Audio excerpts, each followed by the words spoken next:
Suicide bombers and gunmen have stormed a police training center in the eastern Afghan city of Gardez, killing at least 41 people. Some 110 civilians and 48 police were injured. The Interior Ministry said the local police chief was among the dead.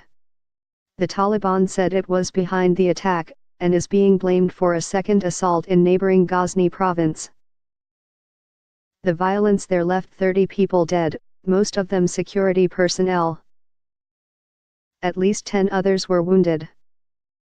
Casualty numbers from both attacks could yet rise further.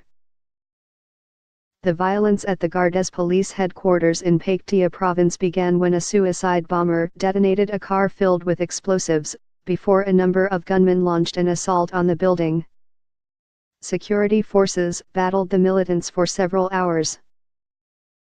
At least 5 of the assailants were killed, the Interior Ministry said in a statement. The compound contains the headquarters of the National Police, Border Police, and Afghan National Army.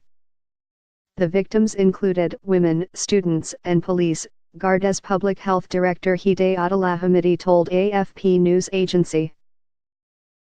Many were civilians who had gone to the site to get their passports and national IDs, the Paktia governor's office said.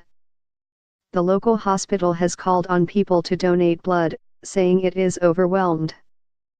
University students queued at the medical center to answer the plea, a photographer at the scene reported.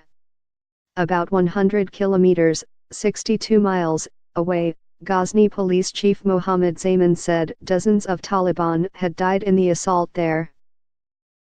There is no independent confirmation of the claim. The pattern was similar to the Gardez attack. Armored Humvee vehicles filled with explosives were detonated near the provincial governor's office, before gunmen moved in. The bloodshed comes just days after police in the capital, Kabul, said they had arrested a would-be suicide truck bomber, averting a major incident.